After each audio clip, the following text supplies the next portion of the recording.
जिसके पैर नहीं थे। वो अपने हाथ से ही अपने शिकार को पकड़ लेता था।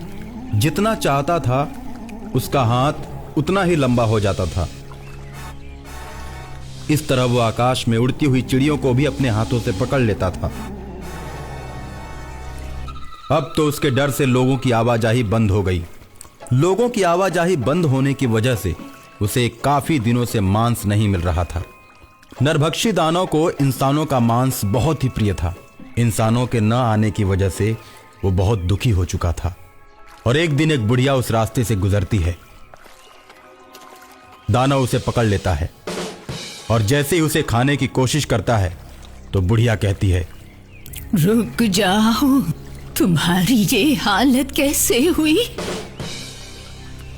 अब तुम मरने वाली है। मेरे बारे में जानकर क्या करेगी? मैं काफी दिनों से इसी जगह पर बैठा हूं और शिकार करके अपना पेट भरता हूं। मैं चल नहीं सकता। अगर तुम सही सही बताओगे तो तुम्हें इस दुख भरे जीवन से सदा सदा के लिए मुक्त कर दूंगी और तुम सुखी हो जाओगे। कहीं तुम मुझसे बचकर भागने के लिए तो ऐसी बातें नहीं कर रही हो? नहीं, मुझे मालूम है कि तुम यहाँ रहते हो। मैं तुमसे मिलने के लिए यहाँ आई हूँ। क्या तुम मुझे नहीं पहचानते? मैं तुम्हारी पत्नी हूँ।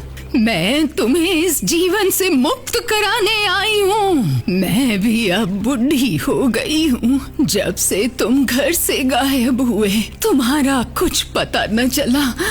इस बीच तुमने ऐसा क्या किया जो तुम्हें ऐसी सजा मिली? मैं तुम्हें बहुत दिनों से खोज रही थी। जब तुम ना मिले तो मैं साथ ना करने लगी। देवीय शक्तियों ने मुझे बताया कि तुम्हारा पति दानव बना जंगलों में कष्ट भोग रहा है। तुमने घर छोड़ने के बाद क्या किया?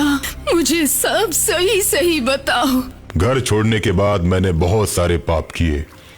मैं अपनी इच्छा को पूरी करने के लिए लोगों को लूटने लगा और उनको लूटकर मार दिया करता था और उन लोगों के लूटे हुए धन से खूब अय्याशी करता था। अचानक एक दिन मैं लूटपाट के इरादे से जंगल में था। तब तक चोरों का एक गिरोह आ गया और मुझे पकड़ लिया। मुझे पकड़कर चोरों ने मारना शुरू कर दिया। मैंने उनसे कहा कि मैं तुम लोगों की ही तरह हूं। मैं भी लोगों को लूटता हूं। तुम लोग मेरे साथ हो जाओ तो हम सब मिलजुल कर लोगों को लूटेंगे। लेकिन चोरों ने मेरी बात नहीं मानी और वो मुझसे बोले, लूटते तुम हो और बदनाम हम होते हैं। हम लोगों ने चोरी करना छोड़ दिया है, फिर भी पुलिस हमें पकड़ती है। तुम हम लोगों के साथ थाने चलकर सारी बातें बताओ। और मैं उन लोगों के साथ थाने नहीं गया। फिर उन चोरों ने गुस्से में आकर मेरा पांव काट दिया। अधिक खून बहने के चलते मैं मर गया और दानव बन गया और आज तक अपने गुनाहों की सजा पा रहा हूं और फिर भी गुनाह पर गुनाह किए जा रहा हूं। लेकिन क्या करूं, मेरी मजबूरी है। जब भूख लगती है तो किसी न किसी को पकड़कर मुझे खाना ही पड़ता है। मैं तुम्हें इस कष्ट से मुक्त करा कर ही मानूंगी। पत्नी होने के नाते मेरा ये फर्ज बनता है कि अपने पति को कष्ट से मुक्त करवाऊं। पत्नी की बात सुनकर दानव बहुत खुश होता है। बुढ़िया पत्नी अपने पति की आत्मा की मुक्ति के लिए प्रयाग की तरफ चल देती है और प्रयाग के संगम तट पर पहुंचती है, जहां लोगों का जमावड़ा लगा हुआ है। कुंभ के मेले में साधुओं के पास पहुंचती है। तुम्हारे पति की आत्मा को मुक्त करने के लिए उसे शिव पुराण सुनाना पड़ेगा। बुढ़िया बाबा के पांव पकड़ लेती है। बाबा बुढ़िया के साथ चल पड़ते हैं और उसके पति को जाकर शिव पुराण सुनाते हैं। शिव पुराण समाप्त होते ही शिवलोक से एक दिव्य विमान आता है और उसके पति और बुढ़िया को साथ में लेकर शिवलोक में चला जाता है।